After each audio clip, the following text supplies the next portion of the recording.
Salve, galera, beleza? Que bom que você está aqui em mais um podcast, nosso episódio número 2. Eu tô muito feliz, cara, muito feliz mesmo com o resultado. Bastante gente já ouviu, compartilhou, comentou a respeito do primeiro episódio e tá sendo muito, muito legal. E aí, pai, beleza? Como é que você tá? Beleza. Muito contente, muito feliz com o que está acontecendo e vamos para frente. Hoje eu tô tomando um café aqui e muito empolgado para tudo aquilo que a gente vai fazer. Eu falei que a gente ia melhorando a nossa estrutura e aprendendo. Hoje nós já estamos com 2 câmeras para a galera que assiste no YouTube e para a galera do Spotify aí, porque tem o pessoal que fica só no áudio. Fique fiel aí, você pode baixar e aí ouvir offline no seu celular, ou enquanto você estiver viajando, lavando uma louça, fazendo o que você quiser. Ouve, eu sei que às vezes o episódio fica grande, mas ouve um pedacinho, pausa, depois termina de ouvir, porque eu tenho certeza que tá sendo muito legal e você vai curtir muito, beleza? Olha só, pastor Domingos, vamos direto ao ponto hoje. Sim. A parada é a seguinte: qual é o maior time do Brasil e por que o São Paulo? Peraí, não. Pensei que a gente ia falar sério aqui hoje sobre liderança. Não, vamos falar sério aqui. Eu tinha conversado com meu pai que hoje o assunto é liderança e influência. E influência é uma palavra, pai, que ela foi muito... Como posso dizer? Ela está muito associada hoje à ideia de internet. Então, o influenciador virou alguém que tem muito seguidor na internet. Mas não necessariamente uma pessoa que tem muito seguidor na internet tem uma influência real e nem uma pessoa que tem uma influência real tem muito seguidor na internet. Por exemplo, eu te considero uma pessoa extremamente influente. Afinal de contas, quantas pessoas já passaram aqui na semana de imersão para fazer o treinamento com a gente? Mais de 20 mil pastores e líderes já foram treinados aqui na sede, passando a semana de treinamento conosco. Nós chamamos de semana de imersão, que significa mergulho. As pessoas que vêm são treinadas por nós gratuitamente aqui desde 2011. Então, mais de 20 mil pastores e líderes já foram treinados aqui em Marília. Se mais de 20 mil pessoas passaram por aqui para ser treinadas, eu acredito que você tem algo a dizer sobre influência, não é verdade? Então, o que é influência, pai? O que significa influência e como que um cristão deve ser influente? A influência não se conquista simplesmente por ter seguidores na internet. Eu acredito que quem tem seguidores realmente está influenciando aí bastante gente. Mas eu queria voltar um pouquinho lá atrás. Se você pega alguns líderes da Bíblia, que é nosso podcast aqui tem muito mais a ver com alguns líderes da Bíblia. Você pega Moisés, viveu há 1450 anos antes de Cristo. Ele foi um líder muito influente. E até hoje ele continua influenciando. Se você for a Israel, os seguidores lá do judaísmo estão lá sendo influenciados pelo que Moisés escreveu até hoje. Sim. E nós também somos influenciados por ele. Se a gente for conversar com algum judeu que conhece a história, o rei Davi foi o rei que mais influenciou a história de Israel durante 40 anos que ele foi rei de Israel. Se você vai para o Novo Testamento, claro, depois de Jesus, você vai pegar um cara super influente, que os escritos dele estão aí há 2000 anos, né? Há 2000 anos atrás, o apóstolo Paulo escreveu 3 epístolas que fazem parte do Novo Testamento, e o apóstolo Paulo influenciou mais gente depois de morto do que enquanto ele estava vivo. Então, a influência, de cara, eu quero dizer que a influência é uma coisa que fica depois que a pessoa se vai, né? A liderança você exerce enquanto você está aqui. A liderança é algo muito interessante, extremamente necessário. Mas o legado que a pessoa deixa, a influência que a pessoa deixa, a pessoa pode ter morrido lá atrás, como foi o caso de Moisés, foi 1400 anos antes de Cristo. Então, estamos falando de um homem que viveu há 3400 anos atrás e ele continua influenciando gerações. Então, a influência fica. A liderança vai com a pessoa, mas a influência fica. Mas a liderança também pode ser passada. E o legado da liderança é transferido de pais para filhos e para netos, e também de discipuladores para discípulos, de líder para liderados. A liderança é transferida, é transmitida como legado, e também fica essa liderança se ela for transmitida como legado. Mas e para o cristão? Para o discípulo de Jesus, qual é a importância da influência e como que ele deve influenciar? Jesus falou muito sobre isso. E uma das coisas que ele disse foi que nós somos sal da terra e luz do mundo. E isso, claro, não é literal, né? Isso é através da influência.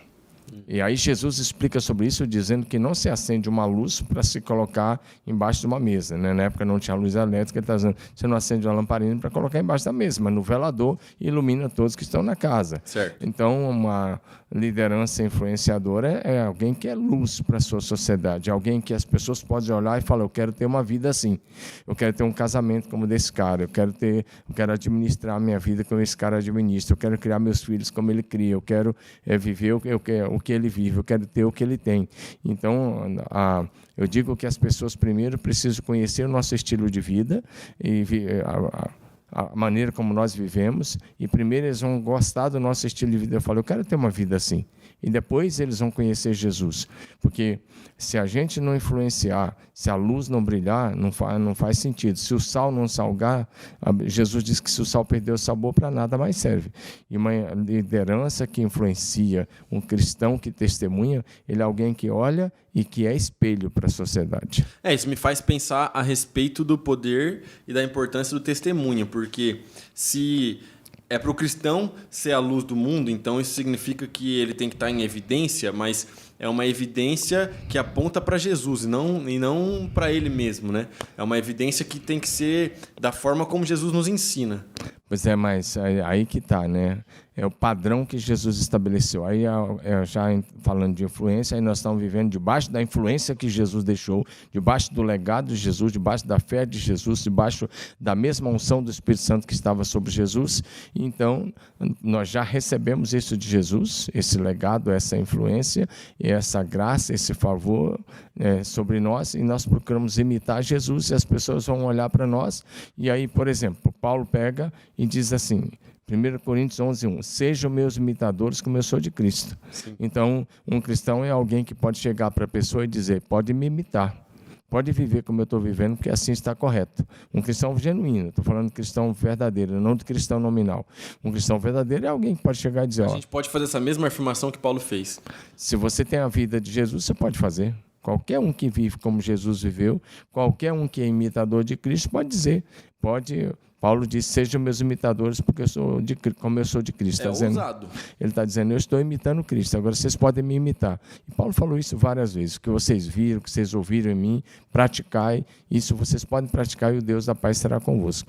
Mas esse é o verdadeiro cristianismo. E eu vejo que o verdadeiro cristão é alguém que pode chegar e dizer exatamente isso. Pode viver como eu estou vivendo, que assim está correto. Mas é isso que eu acredito que é o que eu chamo de influência real, a influência do mundo real.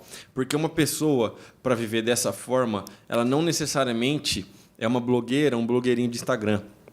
Não necessariamente ela tem um podcast, não necessariamente ela tem um programa que milhares de pessoas escutam, mas é esse nível de influência que eu acho que é uma influência real, porque é quando no lugar onde essa pessoa está, ela aponta para Jesus, entendeu? E é inclusive, quando a gente fala sobre avivamento, é esse o tipo de avivamento que eu acredito hoje. Quando a gente estuda a história da igreja e a gente vai ver histórias de avivamentos, vários desses avivamentos eles foram liderados por uma pessoa, por um homem, por uma mulher, ou às vezes por um grupo. Mas eu acredito que um avivamento que a gente pode viver hoje, 2021 e nos próximos anos, é o avivamento do povo de Deus, onde as pessoas focadas em glorificar Jesus, em apontar para Jesus, por onde elas passarem, onde elas estiverem, elas emanam a luz de Cristo e elas apontam para a glória de Deus, vivem conforme a palavra, e aí isso vira uma onda de avivamento, entendeu? Então, a pessoa está numa fila de um banco, do mercado, e ela está pregando o evangelho. A pessoa está no trabalho dela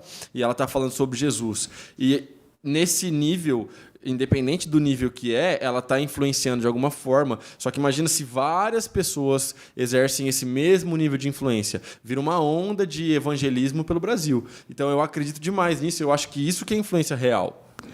Eu vou começar falando da atualidade. Eu sigo algumas pessoas no Instagram. Uhum. Né? Eu sigo um jornalista experiente, de 80 anos. Eu sigo um jornalista economista de 40 e poucos anos. Sigo um de 34, porque eu pego 3 ideias, mas eles não exercem influência sobre a minha fé. Não exercem influência sobre a minha vida espiritual. Mas eu escuto o que eles dizem e tiro minhas conclusões. Eu sigo mais algumas outras pessoas pessoas também, né? Tem uma moça lá de Israel que eu gosto de seguir porque ela traz bastante informação sobre Israel e eu gosto de história. Eu sigo no Instagram um pouco mais que 3 pessoas. E você sabe disso, né? Acho que eu sigo umas 4, 5 pessoas. E tem os pregadores, né? Sim. Os pregadores bons, eu procuro seguir alguns pregadores bons aí da atualidade. Alguns amigos, outros que nem são amigos, mas são bons, e eu sigo também. Sim. Mas voltando à questão da influência, e dentro do assunto que você estava falando, a palavra cristão, quando ela surgiu lá na Bíblia Sagrada, foi em Atos capítulo 11. Quando Jesus saiu dessa terra, Jesus morreu na cruz, ressuscitou o terceiro dia, ficou 40 dias com os seus discípulos, aparecendo, ensinando, ministrando, dando mandamentos, orientando. Depois de 40 dias, Jesus subiu ao céu. 120 discípulos acompanharam a subida de Jesus ao céu, lá do jardim do Getsemane, lá do Jardim das Oliveiras. E eles acompanharam a subida de Jesus ali ao céu. Mas, quando Jesus subiu ao céu, ele não deixou nenhuma placa. Ele deixou os discípulos. Sim. E eles eram conhecidos apenas como os discípulos. Depois eles passaram a ser conhecidos como os do caminho, porque eles iam por toda parte pregando o evangelho. Eles foram conhecidos ali por muito tempo como os do caminho, né? Essa é a nomenclatura que... Gostaria que a gente fosse mais conhecido como seguidores do caminho. Eu acho muito bonito esse termo. Porque Jesus é o caminho, a verdade e a vida. Mas, em Atos capítulo 11... nós temos uma colocação muito interessante, porque em Atos 11, verso 26, lá em Antioquia, né, longe de Jerusalém, lá em Antioquia, Barnabé, um dos pastores da igreja, era o titular lá da igreja de Antioquia, ele tinha levado Saulo para lá. Saulo nem era conhecido como Paulo ainda, e Saulo está lá servindo com ele, e naquele ano, lá em Antioquia, ou seja, já era o ano 18 da história da igreja, pelo menos a igreja já estava há pelo menos 18 anos, ou seja, com 18 anos que a igreja estava na terra, foi que os discípulos pela primeira vez foram chamados cristãos. A Bíblia diz literal em Atos 11, 26, lá em Antioquia, pela primeira vez os discípulos foram chamados cristãos. Agora, quando esse apelido carinhoso veio de fora para dentro, veio da sociedade para a igreja, sabe o que isso significa? Cristão significa pequeno Cristo. Cristo é miniatura. Então, aquilo que Paulo vai dizer lá na frente, sejam meus imitadores como eu sou de Cristo, os discípulos de Antioquia já foram chamados lá atrás de pequenos Cristos. Todos eles poderiam também fazer essa mesma afirmação. De imitadores de Cristos. Né? Pequenos Cristos, Cristo é miniatura. A sociedade olhou e viu que o comportamento deles, o linguajar deles, que as atitudes deles era muito parecida com o Jesus que eles pregavam. Então, a sociedade os chamou de cristãos, significa pequenos Cristos. Hoje, o cristianismo, os cristãos de hoje não têm mais nada a ver com essa realidade de Antioquia. Sim. Eu vou falar uma coisa agora que é bem pesada aqui, mas os discípulos lá do primeiro século da história da igreja, ali do comecinho da história da igreja, dos primeiros anos da história da igreja ali, Pedro, João, mais tarde o apóstolo Paulo e outros, Barnabé e outros ali, eles tinham uma dificuldade de provar para as pessoas, muitas vezes, que eles não eram deuses. Tem vários episódios assim no Novo Testamento. Eles tinham dificuldade de provar que eles não eram deuses. E hoje os cristãos têm dificuldade de provar para a sociedade que são de fato cristãos. Porque a maioria são apenas nominais. Por essa jaca aí. Então é só nominal. Então é bem sério. Por exemplo, se você pega logo na cura do coxo de Atos 3, as pessoas correram para cima de Pedro, achando que ele que tinha feito. E como você falou, ele disse, o cristianismo sempre aponta para Jesus. Ele disse, não fui eu, foi no poder do nome de Jesus, aquele que vocês mataram, crucificaram, mas ele ressuscitou e ele que curou esse homem coxo de nascença, que tinha mais de 40 anos. Aí, se você pega Atos 10, o Cornélio se ajoelha nos pés de Pedro, Pedro levanta ele e fala, não faça isso, eu sou homem igual a você. Ele queria adorar o Pedro quando Pedro chegou lá na casa dele, né? É um centurião romano italiano chamado Cornélio, né? Se você pega Atos no capítulo 14, você vai ver Paulo e Barnabé lá em Listra, na região de Listra e Derbe, eles chegam lá e Paulo cura um homem coxo de nascença que era conhecidíssimo da sociedade. Quando Paulo curou aquele homem, Sabe o que aconteceu? Os sacerdotes do paganismo, que tinham templos pagãos, pegaram os seus bois, ovelhas, os seus animais e queriam matar e oferecer a Paulo, sacrificar para Paulo e Barnabé. Queriam oferecer sacrifício para os missionários. Para os apóstolos Paulo e Barnabé. E chamavam Barnabé de Júpiter e Paulo de Mercúrio. Chamam de deuses. E aí eles rasgam as vestes, eles ficam escandalizados. Paulo e Barnabé dizem, não, nós não somos deuses coisíssima nenhuma. Nós somos homens igual a vocês. Nós apenas anunciamos o Salvador e Ele é poderoso para curar. Ele que fez isso aí. Sim. Então, volto a repetir, os discípulos do primeiro século da história da igreja tinham dificuldade, às vezes, que o texto vai dizer, nesse texto de Paulo, de Atos 14, dizer que com dificuldade as multidões não sacrificaram para eles. Agora, eles tinham dificuldade, muitas vezes, de provar que eles não eram deuses. E não eram mesmo. E ninguém jamais foi, jamais vai ser Deus. Só tem um Deus. É o nosso Deus, o único e verdadeiro. Mas os discípulos desse século têm dificuldade de provar com o seu caráter, com a sua vida, que de fato são nascidos de novo. Mas aí a gente tem um problema, pastor Domingos. O problema é o seguinte. Quando alguém adepto do que hoje o pessoal está chamando de cristianismo cultural, que é quando a pessoa só aderiu à cultura cristã, mas ela não aderiu ao cristianismo verdadeiro, à fé cristã, ao evangelho de Jesus Cristo. Quando alguém adepto do cristianismo cultural se torna um pregador e alcança um nível de influência, ele gera um problema.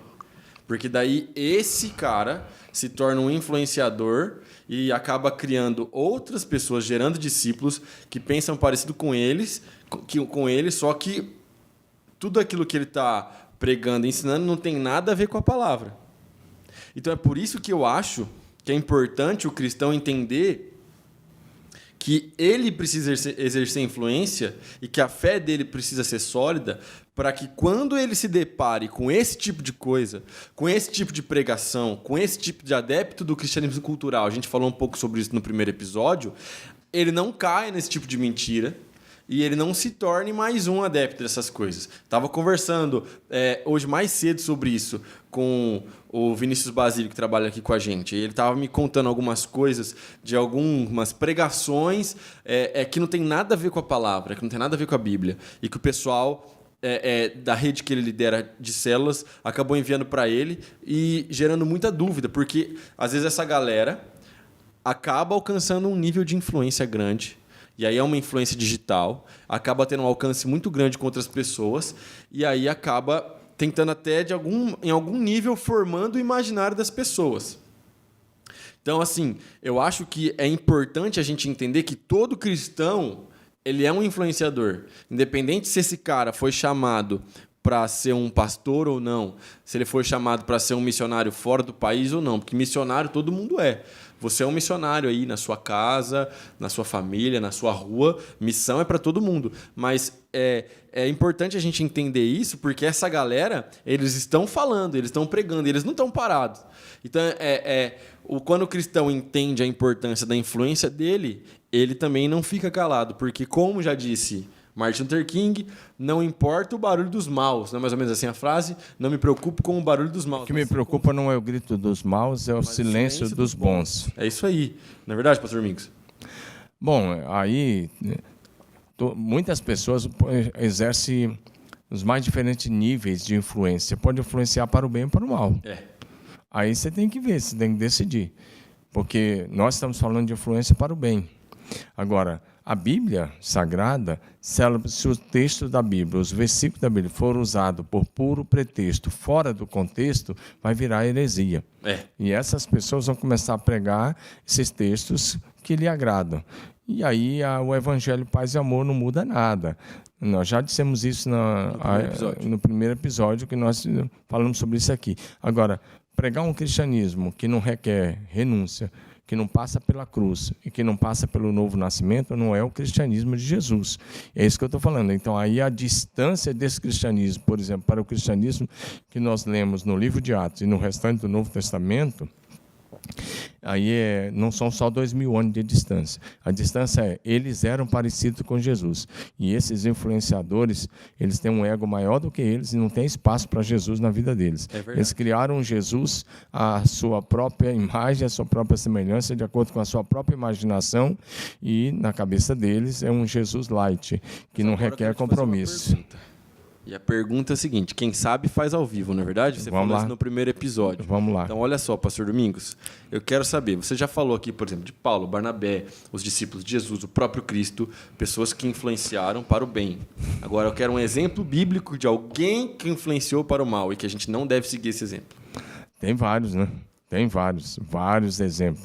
Mas eu posso pegar qualquer um. Você diz para mim aí, você quer do Velho Testamento ou do Novo? Olha só, aí sim, é brabo. O meu pai sabe... Gente, não é porque é meu pai não, mas o meu pai é uma das pessoas que eu conheço que mais conhece Bíblia. Ele é um absurdo de Bíblia. Eu quero do Velho Testamento e depois do Novo. Eu vou pegar Salomão do Velho Testamento, né? Porque um cara que começou bem, um cara que começou super bem, jovem, ele assumiu o lugar de Davi, né, no reino de Israel. Ele pegou Israel com as 12 tribos, a nação unida, e ele começou bem.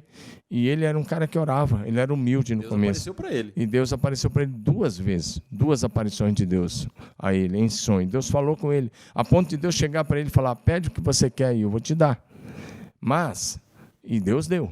Ele pediu sabedoria, e Deus deu sabedoria, riqueza e fama, e Deus sempre faz infinitamente mais. Deus fez infinitamente mais, mas ele se perverteu, porque tinha um mandamento que não era para casar com mulheres estrangeiras.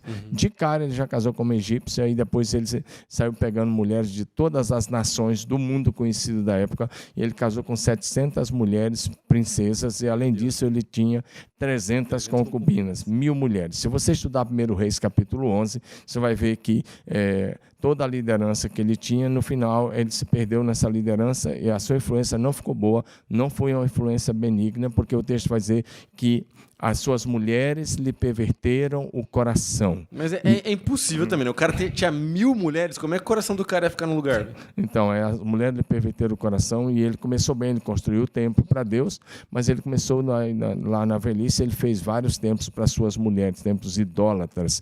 E aí o texto vai dizer assim: é o primeiro homem de quem está escrito na Bíblia essa frase: e fez Salomão o que era mal perante o Senhor. Fez o que era mal. Significa, terminou reprovado. Significa, a influência dele, tudo que ele tinha feito foi influência para reis. As pessoas vinham dos confins da terra para ouvir a sabedoria e ver a glória dele, a fama dele, mas não foi boa. E pela atitude dele e pela influência dele, pelos erros que ele cometeu, a nação se dividiu logo em seguida nos dias do filho dele, Roboão. Então, a influência dele não foi boa, ele não andou com fidelidade nos passos do seu pai Davi, que tinha sido homem segundo o coração de Deus. E no Novo Testamento? Agora quero ver. No Novo Testamento, a influência que deu errado, né? Você está falando que deu errado. Isso. Eu diria pessoas que perderam a oportunidade de deixar um legado e de uma influência fantástica. Se você pega o Judas Iscariotes, um cara andou com Jesus 3 anos. Eu não acredito que ele foi programado lá na eternidade, que Deus criou aquele espírito, porque todos nós somos um espírito que viemos de Deus, que Deus criou aquele espírito e falou: esse cara vai nascer para ser o traidor. Eu não acredito nisso, porque se eu acreditasse nisso, eu seria determinista. E eu não sou calvinista, fatalista e muito menos determinista. Eu creio na teologia bíblica da missão. Eu não defendo nenhum lado, nem calvinismo, nem arminianismo de forma alguma, mas a teologia bíblica. E acredito que ele foi criado, e como qualquer um de nós.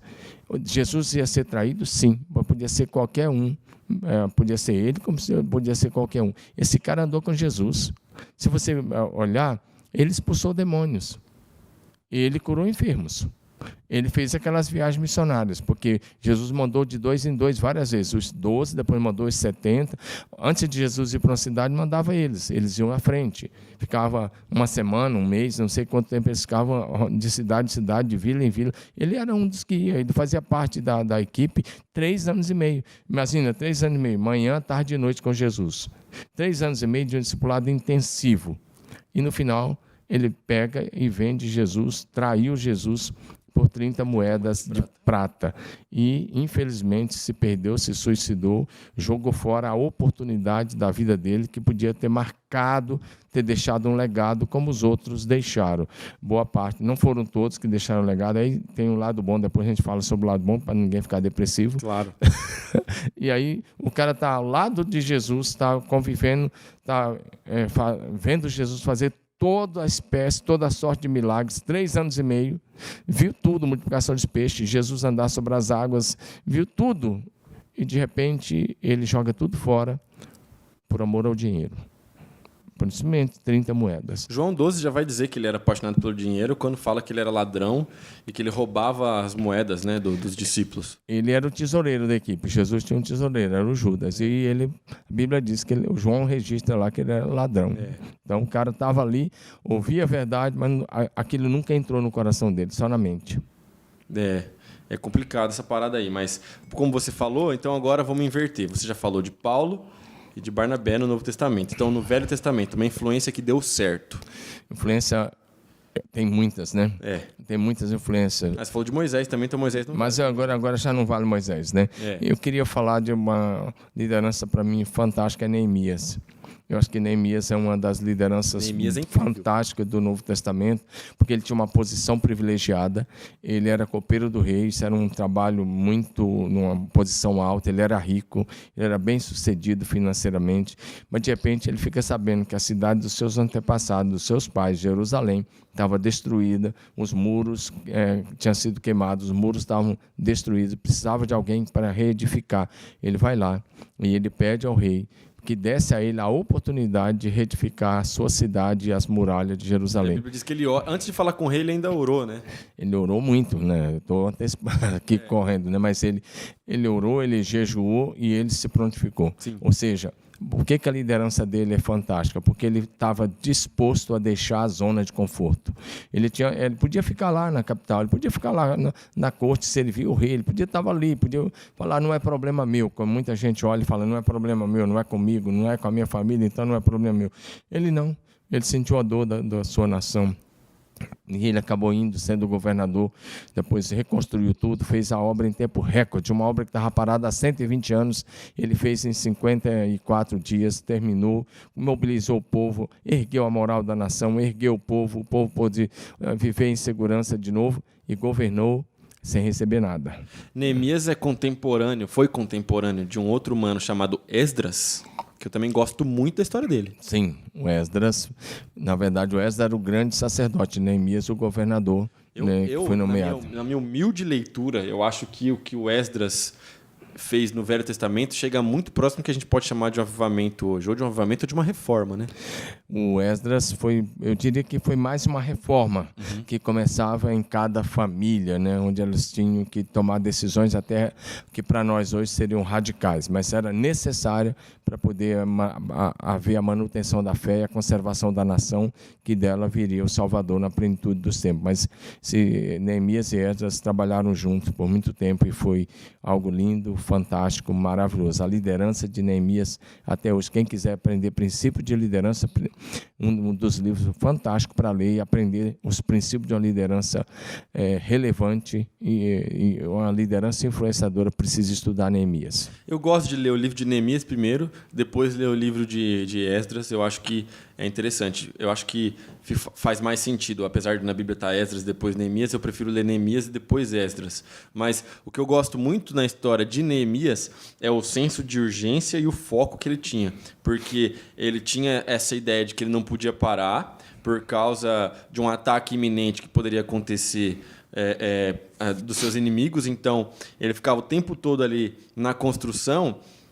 E a ideia que dá ali na leitura é que em uma mão os caras estavam com a ferramenta de construção e na outra mão os caras estavam armados com a espada, pronto para uma guerra, pronto para uma batalha.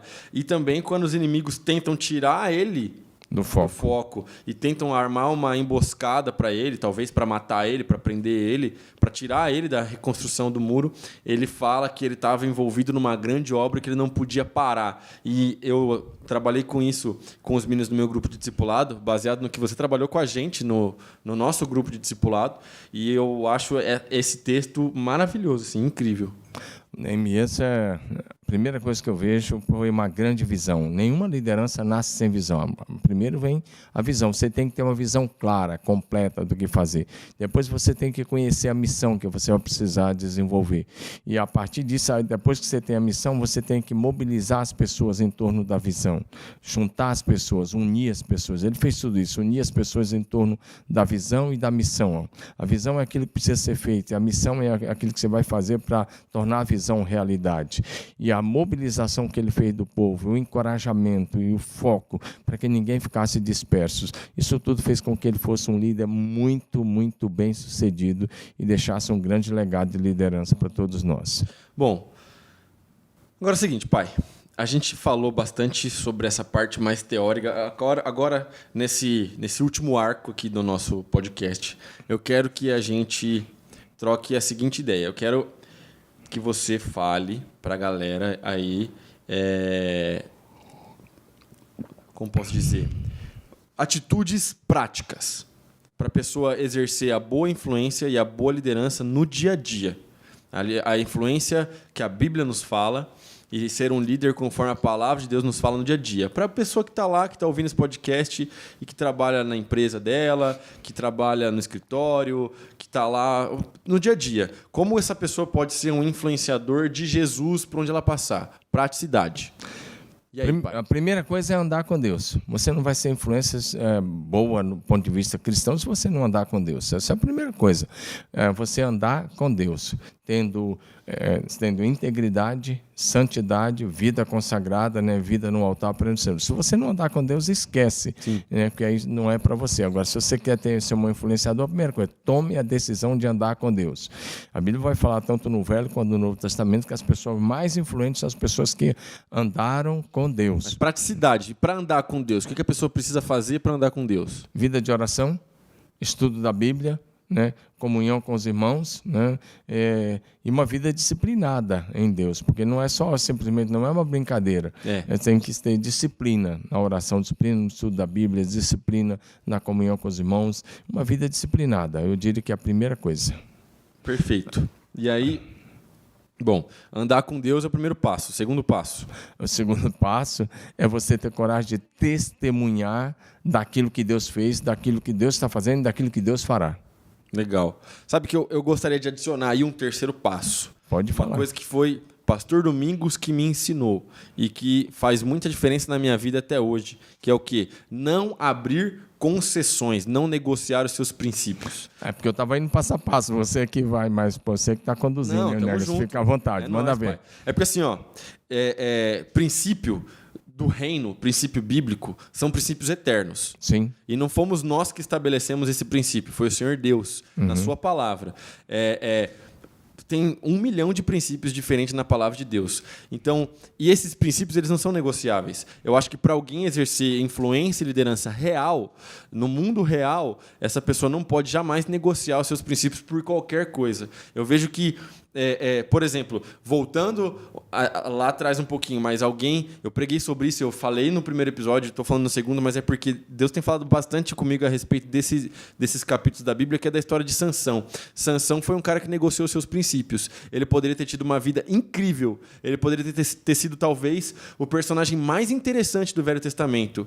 O único que ele recebeu, um superpoder praticamente, que Deus deu para ele, super força, mas ele negociou, ele desobedeceu e por causa disso ele termina de uma forma dúbia, de uma forma meio esquisita. Não dá para saber se ele terminou aprovado ou não, né? Deus ali dá força para ele no final, mas não dá para entender muito bem o que aconteceu com Sansão. Mas então eu acho que esse aprendizado fica para nós, tipo assim, não negocie os princípios da palavra, não negocie os princípios do reino. Eu uso uma frase: nunca troque a glória da eternidade pelos minutos de prazeres dessa vida. Se você quer realmente ser uma influência, você não basta começar bem, você tem que continuar cada dia melhor, crescendo em Deus e terminar aprovado. Melhor do que começar bem é terminar bem. E você só vai terminar bem se você tiver uma vida disciplinada, estudo da Bíblia, oração, comunhão com os irmãos, e o que você tocou foi o que eu chamei de santidade. Uma vida completamente consagrada, dedicada ao Senhor, uma vida santa. E aí, além disso que você colocou, não negociar os princípios. Você lembrou bem de Sansão, um cara que terminou mal. Ele está no céu, eu acredito todo no meu coração, ele está na glória do céu, mas morreu aos 40 anos, quando Deus, é um caso atípico, que Deus mandou o anjo 2 vezes para anunciar o nascimento dele. Veio a primeira vez, falou com a futura mamãe, veio a segunda vez, porque o futuro papai pediu, o anjo veio e anunciou. Deus cuidou dele desde antes de nascer, nasceu com um propósito, como todos nós, mas jogou fora. Exatamente, a liderança dele se encerrou aí. Agora eu queria acrescentar um ponto. São muitas coisas, mas eu queria acrescentar uma coisa. Sabe o que é? Uma influência duradoura, né? E tem uma liderança duradoura. E uma influência duradoura tem uma coisa que a pessoa precisa fazer. E você vai precisar começar a pensar nisso já, né? Escrever um livro bom. A influência que Moisés exerce até hoje, exerceu, embora 3.400 anos depois dele, é porque ele escreveu os 5 primeiros livros da Bíblia, inspirado por Deus, é claro, né? Debaixo da inspiração, unção e sopro do Espírito Santo.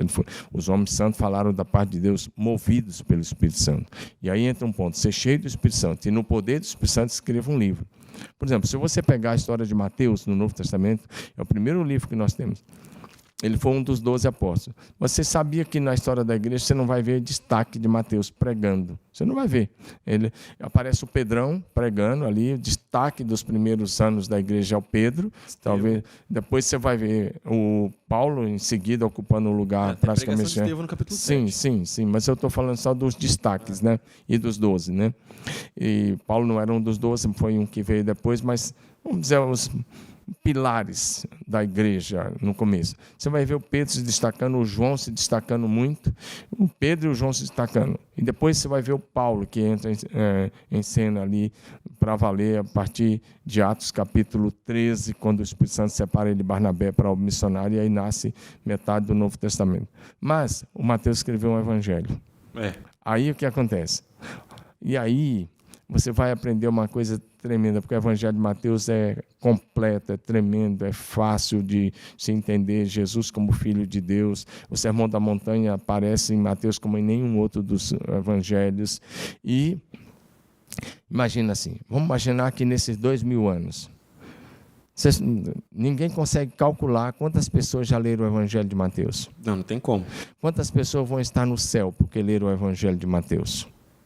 Então, ele não se destacou como pregador no começo da história da igreja, mas escreveu um evangelho completo.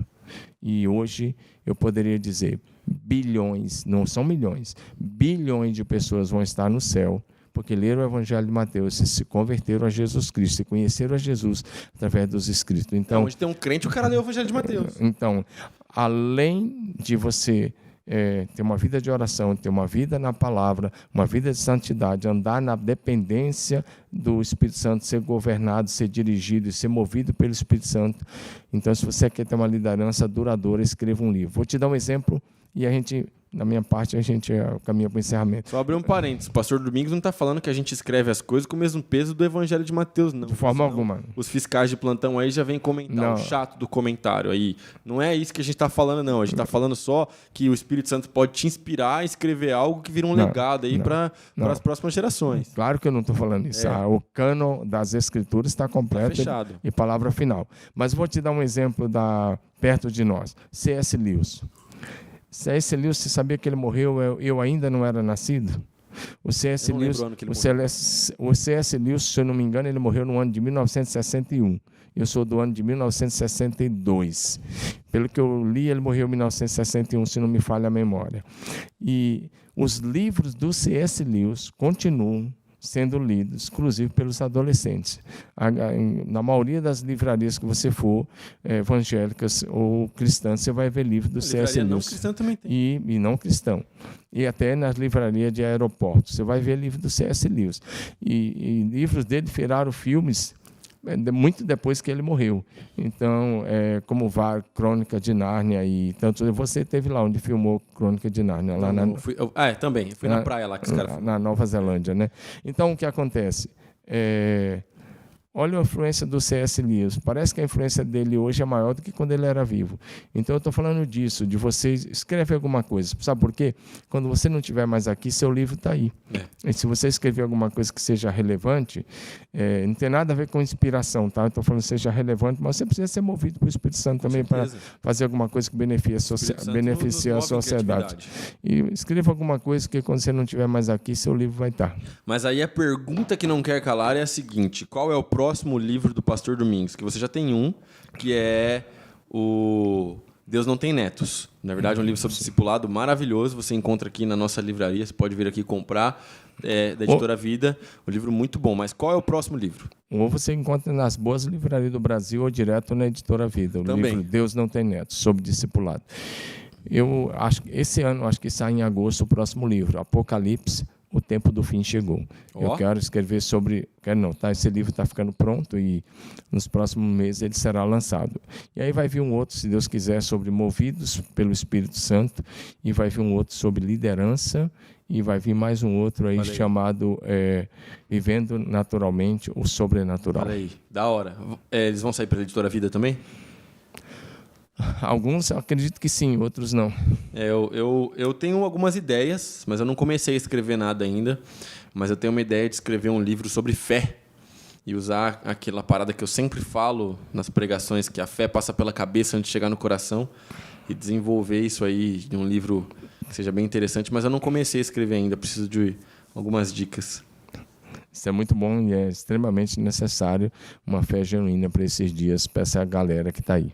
Galera, acho que por hoje a gente já está caminhando para o final. Sim. Então, se inscreva no canal, deixa o seu like. Espero que você tenha curtido o episódio de hoje. Se você está ouvindo aí no Spotify, que Deus te abençoe. Baixa esse episódio, salva aí, segue o perfil do do E aí Pai, tanto no Spotify quanto no YouTube, que está aí no canal da nossa igreja. Compartilha com todo mundo, com seus amigos, ativa as notificações e também assista os outros conteúdos que a gente posta. Tem programa Vida Plena, tem estudo bíblico, tem live de oração do Pastor Domingos, 6 horas da manhã, tem culto do Ministério Multi, tem culto do Ministério Deep, tem culto de domingo, celebração, tem um monte de conteúdo para você consumir e para você encher o seu coração de fé. Começa logo cedo conosco, às 6h01, de terça a sexta, a gente tem nossa live de oração, mas lá no meu Instagram. Então, você pode entrar lá e participar conosco. Mas dizer que é um privilégio estar aqui com o Davi, e a gente falou de influência, eu acho que Davi está aqui por causa de uma boa influência que ele recebeu. Com certeza. Da nossa vida como pai, da mãe, da minha esposa Rosângela, e de líderes especiais que foram influência na vida dele. E é um privilégio estar aqui com você, e eu quero honrar você por essa iniciativa. Foi iniciativa dele, eu estou aqui com ele, somando aqui. Não, eu estou feliz, e eu estou muito feliz com isso, porque a gente tem muitos sonhos para o futuro juntos aí nessa caminhada, e eu digo que ele vai colocar os pés aonde eu encerrar. O meu teto será onde ele vai colocar os pés e vai poder dar continuidade à missão que Jesus nos confiou. Amém. Tamo junto, Pai. Te amo. Obrigado por ter topado essa ideia aqui. Com certeza essa conversa e as outras que a gente vai ter e a que a gente já teve vai abençoar muita gente, vai continuar abençoando uma galera aí, e a gente com certeza está gerando influência e deixando um legado aqui. Te amo, tamo junto e que Deus abençoe vocês, galera. Te amo muito, tamo junto, filho. Até o fim, depois do fim, por toda a eternidade. É nóis. É nóis.